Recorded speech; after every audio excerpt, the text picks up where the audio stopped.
Welcome to the Steve Show. Today I have Courtney Clark here, and her main thing is to talk about resilience and where to look for detours when we need a new way to look at things. So let's jump into this.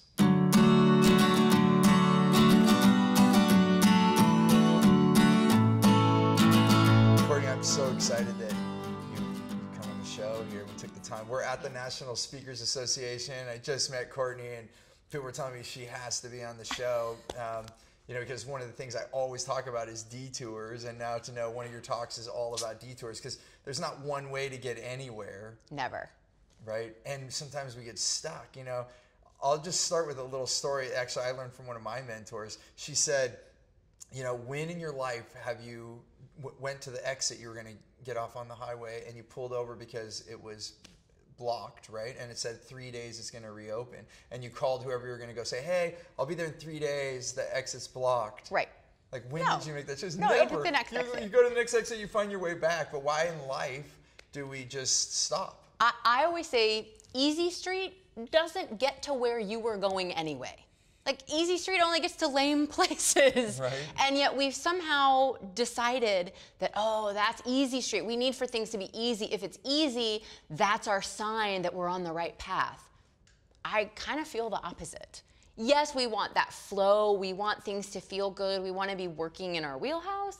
But if everything's easy, it probably means that you're not really doing what you need to be accomplishing in life. Right, I think, and there's two sides to that, or two parts, because I think if you're just being complacent and you're sitting in it and you're not doing anything, then you're not getting out of your comfort zone and all of those things, and I totally believe all that. But then when it's really hard, like you're trying to break rocks and you need to pause and look, I do kind of use it as an indicator when things get hard or painful. The way that I guess I best illustrate this is actually if you put your hand on a hot grill and you're like, your body wants to pull away. Well, when I don't feel, it's not comfortable, it's more when I'm not happy, when it's not congruent, like I'm angry, I'm irritable, like I notice, and this is something I've just noticed in my own life, then I find I'm not on the right track. And as soon as I go into the joy and the happiness, then I'm on the right track. And I think we're saying the same thing, but it's, because you don't want to be complacent and stay in this comfort zone of doing nothing, but you also need to watch those feelings. So there's kind of like a thing, there's no like one dial, right? Have you read the David Niven book, It's Not About the Shark? No. So he tells this excellent story about when Steven Spielberg was making Jaws. Okay. And that was early in his career, so he wasn't the Steven Spielberg that we know today. Yep. And they invested all this money to build this amazing shark, and it didn't. Which completely malfunctioned. I know, and it looks cheesy, and it was just horrible. And they tried to fix it, and he thought, okay, what do I'm suspending production, I'm wasting this money, do I build another shark? Oh, they were gonna get pulled the plug too so many times from the studio. I know a bit of the story. And people I know that knew people on the set, they were always saying, we're waiting for the shark, and you have all this crew, thousands of dollars, per hour, and the money's just like ching, ching, racking up every second. And so he, instead of breaking the rocks and being like, well, we're going to spend money, we're going to spend time, gosh darn it, we are going to make this shark work. He said, okay, I need to do something completely different. And he decided, you know what? We don't have to show the shark so much. What if we show the movie from the shark's perspective? We suggest the shark lurking beneath the water, and we show the point of view of the shark, and we put the sound in there, and it's almost scarier that way. And he wrote one of the best monster movies of all time when the monster itself was a complete flop. And so I love that book because it's all about, sometimes the answer to our problems isn't just, we want to put in effort, absolutely. We don't just want to be on easy street, but sometimes if it is too much effort, then we need to look at it a completely different way. Wow. And so I've experienced that a lot in my life. Yeah, it's just saying, hey, we get caught up on the how so much. I'm just saying we as humans, that when really you still go for what you want. So it's like never quit the dream, but be willing to quit the path. When the road gets bumpy and it's tearing up your wheels and you just need, hey, what's another way to get there? It's funny too that you brought up Jaws, just this total side thing, has nothing. I saw somewhere in Texas, they screen Jaws in water. Oh yes, they do. It's near me. Oh my gosh. Yeah. So I just saw this for the first time. You're sitting in an inner tube. Open water, and you watch. Do you want to know a secret? What? They hire people scuba divers to be under the water and grab at your ankle in the no middle way. of the film. Oh my gosh, now we just spoiler. We should have said spoiler. Spoiler alert. It's already too late. But don't go if you're super afraid of sharks. Oh my gosh. If you like to be scared though, it's still scary even when you know it happens. Because Well, I know people that go year after year. That's one of her biggest fears is sharks. And one time we were in this class and we were doing a meditation and they're like, go, you're at the ocean and now you're floating on a raft. And my wife's like, out of her mind. Like, not peaceful, not peaceful. There's no meditation here happening. Oh my gosh, it's like the worst thing you could load up for her. Oh my gosh. Yeah, anyway, funny story. So it's, it's a lot from Jaws, which that was scary. Big time, because she saw it at a younger age, and oh my gosh. And my brother saw it, and he didn't want to go to the bathroom for weeks because he thought Jaws was going to come up out of the potty. Yep. This is the thing, and here we're talking about something where it wasn't even featured. Right. Because our mind, and actually, in fact, that's why books are so special, because you load up all these things in your mind. We fill in the blanks. Yes, that's it. Completely. Well, I guess... So for you, were you always this resilient, or did it, something change in your life? Well, I'll tell you, I'm naturally resilient. Okay. I am absolutely the kind of person who's always been able to think positively, and it helped me when I was first diagnosed with cancer when I was 26, except then I went through a divorce right after that. And then I was diagnosed with cancer again a couple of years after that. And I was still really resilient. And everybody was going, oh, wow, you're so strong. Because that's what they say when you, particularly at a young age, when you go through something difficult, people say, oh, you're so strong. Because they don't know what else to say, and they're trying to be compassionate. And it felt awkward to me at the time. I thought, I don't really know how to respond. I guess I'll just say, thank you. Right. But I knew that wasn't quite enough, but I didn't know what else to say. And then when I hit 5 years cancer-free, at my 5-year cancer-free scans, the doctors discovered an aneurysm in my brain that was about to rupture. So I had to have 3 brain surgeries, and it was a fairly long recovery process. And I was in so much pain. I was a newlywed. I had just gotten married to my now husband after getting a divorce after the first round of cancer. And I had married this incredible, wonderful man, and here less than a year later, I'm saying goodbye to him as they're rolling me away on a gurney going, I really hope I come back to him because this will devastate him. And it was just a miserable recovery. I was in so much pain for 10 days that I was hallucinating, demons at my bedside. I was scared. And I knew I had survived, but I thought, at that point, you know what? I wish I hadn't survived because this hurts so badly. And I tell people that story because sometimes people look at me and they go, oh, Courtney, you're so positive. How are you always so positive? And I think it's really important to make it clear that resilience, strength, positivity, that does not look like always being happy or always being positive or always being strong. It sometimes looks like being in the deepest hole of your life and still crawling out. And so I tell people that story because I don't ever want anyone else, like they did the first time I had cancer, to say, oh, you're so strong. And then they walk away from that going, Courtney's so strong. Oh, my friend Steve went through something. He's really strong. I can't do it. And then what happens when it's you next time and you're like, oh, Courtney's really strong. Steve's really strong. I must be weak because I just don't want to do this anymore. So I tell people that story so that they understand that we all get in the pit sometimes. And you actually have to embrace those feelings because those are all lessons. Like everything is a lesson. That's why yin and yang has black and white. It's not all white. And we do come from this thing and I do believe in being positive, and I do filter things. Like I don't watch the news all the time because you're going to be in a hole if you do that. And that's like a choice hole, right? Right. But we're going to have times when storms come. Right. Right. And even you can't turn off the TV on brain surgery. Right. It's going to happen, right? So, and I even try to embrace that. Like, my wife and I try to take our kids out in the rain. Like, oh, it's not bad weather. Like, what is bad? What is good? Like, just be open to it. I mean, this is happening. I think that's the difference. Like, this is happening. What are you going to do about it? And you chose to live and have that resilience. But everyone has that opportunity.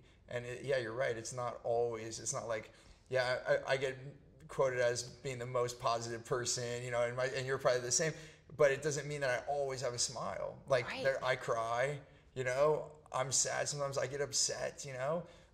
It's how long do I stay in that?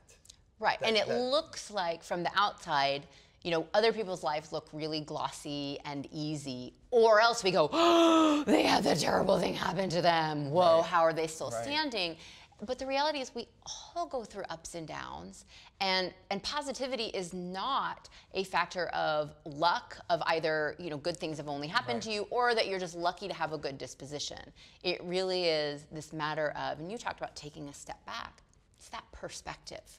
Yeah. And so. Yeah, looking, what other options do I have? Because you, again, I kind of get stuck in the how. Like people are like, how can I do it? Or how can I be like Courtney? Or how can I be, I'm not, you know, I'm not that. And it's more about what do you want? And then now look at the options. Because there's so many different options, you know. Even when it comes to medical, like, you know, there's different doctors, there's different things. Someone might diagnose you and someone, you know, I've heard so many stories. They're like, you know, oh, you need to look at it this way. And, you know, obviously, luckily the doctors worked in your favor. And you're sitting here with me right now, right? Many times. Right. 3 times with cancer now. Wow. So, yeah. And you, with that, did you have to relearn to walk or anything like that? Did you I didn't have to relearn to walk, but the physical action of walking, reading was actually the hardest one for me, given where the aneurysm was and what they had to cut through. So reading was really hard for me. But I always say that, you know, we talked about detours. This is exactly, I'm so thankful for all of these things happening because of the cancer. Having biological children is not an option for me, or not a good option for me. And it turns out that wasn't necessary because my kid had already been born. And I happened to meet him several years ago. I was running a small nonprofit that I had founded back before I started doing this research and doing this work. And lo and behold, my husband and I looked at each other and we went, that kid, that's our son. Wow. Oh my gosh, that's our son. And we met this 17-year-old young man, and he just turned 24, and he's now our son. Wow. And so that's the thing about detours. You know, we just so often think that success looks like setting a plan and following the plan and doing the hard work. Right. And then so when we're knocked off that plan, we go, oh my gosh, I have to give up on that plan. Right. Yeah. And sometimes we do have to give up on that plan. Or sometimes we get it a different way. Right. Or sometimes we give up on the plan and something better is coming. Yeah. And it's so easy to pay lip service to that. I get it. But it is entirely true. You know, what popped in my head right now is when I was still pretty young, so I started my first business when I was 19. And in my early 20s, I was already starting to do production work with big companies, and one was Charles Schwab. And one time I'm there and we're working on a video for their company, and Charles Schwab comes over and he like goes up against my legs. We had the script up on the computer and he's like, we got to make some changes. And I'm like, right now? And this is like at a live event too. And he's like, yeah, right now. And then he looked at me and he said, you have to understand something. Change is the business as air is the life. So we're going to get this changed. And I took that moment. And what an opportunity, right, to sit with this man that's built this company, and for him to say it, and those words never left me. And it's not just business. We were talking about business in that moment, but it's change is. Right. It's going to keep changing. And when we set a plan and then we don't deviate from it because we think you don't know, it's like driving. You know, actually being in Florida right now, I don't know if it was the last trip or 2 trips ago, I was in Florida, and you know how they have these crazy storms come here? Like, all this, well, you probably get these in Dallas too. Oh, being in California, Texas, I mean, we don't, you know, we can kind of see the weather coming a little bit more in California, it feels like, but flash flood to where we couldn't even drive down the road that we were going on. We're in the car, rain starts happening, within minutes, the road is flooded and we had to turn down another road. And we were in like a crossover SUV thing too. It wasn't even like we were in a car, but I was like, we're not driving through that. It was that deep. And we had to take an immediate detour. And this is the whole point. I guess that's why it just popped in my head. Here we are driving along, and this is the plan, and we know the road, and GPS is telling us which way to go. Right. And we have to go away from it because it's like a flash flood, like that fast. Right. I mean, it was coming down. We went into we pulled the car right up to the building, and we were maybe 5 feet from the building, and walking across, we were soaked. just in 5 feet to get there. So that's how much Right. water was coming down. But we had to immediately change. Right. That's what I guess. And you'll either get where you're going, or you'll get somewhere else that's awesome that you weren't even intending to do. And that's so often I think happens in business. You know, we set 3-year strategic plans. Well, we're not using the same technology we were 3 years ago. So much in the world changes in 3 years. And so when you live and die by a plan without being willing to change and breathe life into it, then I'm not certain that you're actually more successful than if you had hit all of the success metrics on your plan all along the way. Right. It's absolute. I mean, and think about business as life too, because business is, when you start it up, it's a baby, and then it grows up. And just like us, we don't know our whole life. I went to film school. I went to musical theater acting school. Right. And then I went, and then I started making ads, telling stories, doing commercials, and built an agency. Then people asked me to speak, and then I started speaking. Then I learned about psychology because I was teaching 2 people, person A and person B, and person A ran with it and made $1 million, and person B didn't. And I'm like, what? It's the same system. It's proven. And then I started learning the psychology about limiting beliefs, and now it's come full circle. Now here we are on camera. I'm making more videos, and I'm going to expand this even more with expanding this show and doing documentaries. But I guess I'm saying all this because if you would have met me in film school and told me that I'd be doing this, I would have thought you were crazy. And I've been like, no, that's not the path that I'm on. That's right. But it was absolutely the path. And now I'm convinced, like, this is what I was meant to go through. That's 100%. Yeah. Otherwise, I'd be tap dancing right now. Right. And I'm not even that good at that. Yeah, right? So it is quite amazing. So I guess, you know, so it was just a natural resilience that you, and really felt of a forced hand. Like, you know, these things are just happening and you just chose to live through. Yeah, it came naturally to me at first. And some people, it doesn't come naturally to them at first, and then they have to learn it the hard way. For me, it came naturally, and then I kind of lost it. And in those weeks and months following the brain surgery, I didn't feel very resilient. I wanted to give up, and I was, you know, feeling pity for myself, and I had to get it back. And that's really what led to some of the research that I did about how do we get perspective on our own struggles, and what does that look like so that we can get back to some measure of success, of going after our plans and our goals and getting out of the self-pity. Right. But, you know, one of my friends, Tommy Voris, he mostly talks around health and nutrition. He has a chiropractic background, but he and I talked, and I don't know if he did or I did. I think he kind of came up with it first, but then we kind of embraced it together with the 5-minute wallow. Yes. Yeah. I love that. You get 5 minutes to wallow in it, take notes on it, whatever you need to do. And so Tommy had this, and so he and I just, as we were working together, we kept always bringing that up, and now it's something I also live by and also share with other people. You know, and at first it's hard to fit it in 5 minutes. You know, a little bit, you're like, all the things went wrong and all this, and now I'm at the point where it's like, you know, in a minute and a half, I can write everything that I wanted to learn from it and everything, and I'm like, oh, what am I going to do with this other 3.5 minutes now? Yeah. Have you seen the studies on venting, for example? Because it's the same thing, right? When you feel angry, and we often vent, right? And so you've condensed yours down into 5 minutes, so you're not even venting. But so what happens is venting is like if you think about a pot of hot water on the stove, right? I love spaghetti. Okay. So if you're boiling water for pasta, but you vent the lid, then that water can keep boiling forever. So what you actually want to do is, if it really needs to, let it boil over, because that's what causes you to make a change. If you're venting, you're letting off just enough steam that it never really reaches that critical force to cause you to get off your booty and do something about it.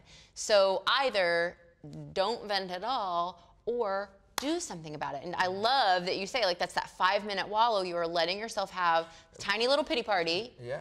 But not so long that you're like, and then I'm going to tell my wife about it, and then I'm going to call up my best friend about it. Yeah, now you're living in it. Now it's becoming your life instead of a moment. Exactly. Right. Exactly. And some things you repeat it, and then you magnify it over and over. Every repetition. Some things do take longer. Not everything. Like, I mean, something when someone passes that you love, or different things take time to Grief let go. Is a different animal. Different world. Yes. But this has been amazing to just share this and have your perspective and that we have similar experiences about Detour. It's amazing.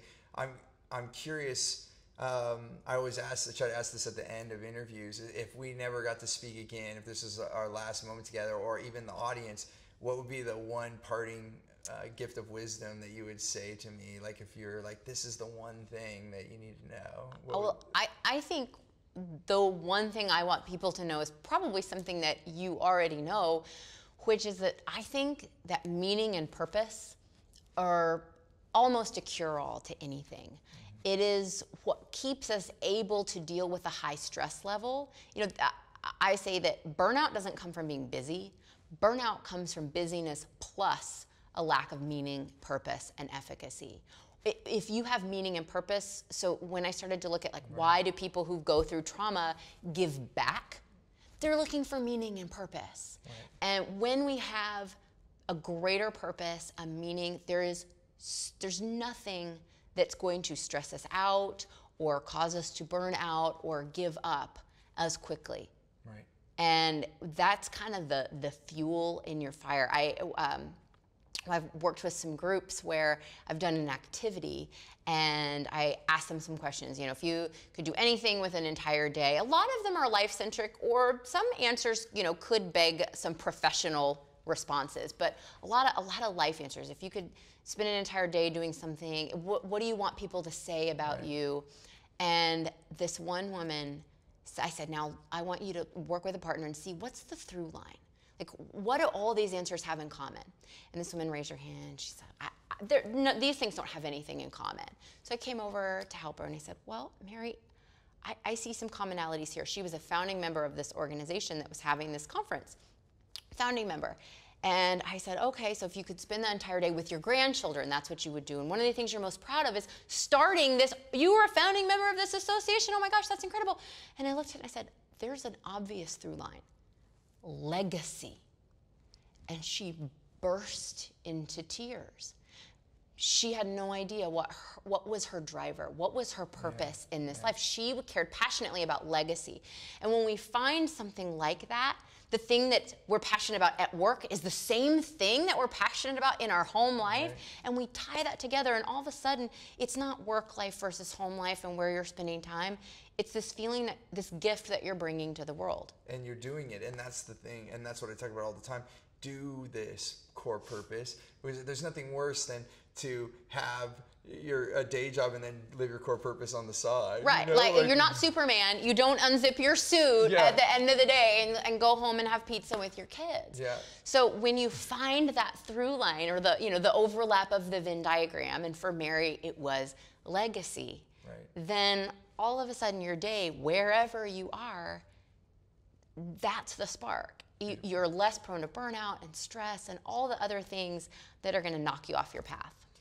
Beautifully said. Yeah, thank you for sharing the time with Absolutely. me and being on the show. I always ask if there's any way for the community to contact you, to stay in touch. I mean, one thing that I do ask is if you had an aha moment or a wow moment, please share with us, because that's what helps. I know it helps me get up in the morning when I know how much I'm serving and you're gaining from it. And then what questions do you have? I'm sure this might lead to further questions. So you can how do people reach you? Sure. So CourtneyClark.com, and my personal email is Courtney, CourtNey, @CourtneyClark, no E, CLARK.com. Perfect. And we'll put the link down below as well. And then you can also in this thread go ahead and share, ask questions, and we can connect. And as I always end it, remember, choose gratitude and create freedom. And thank you so much. Absolutely.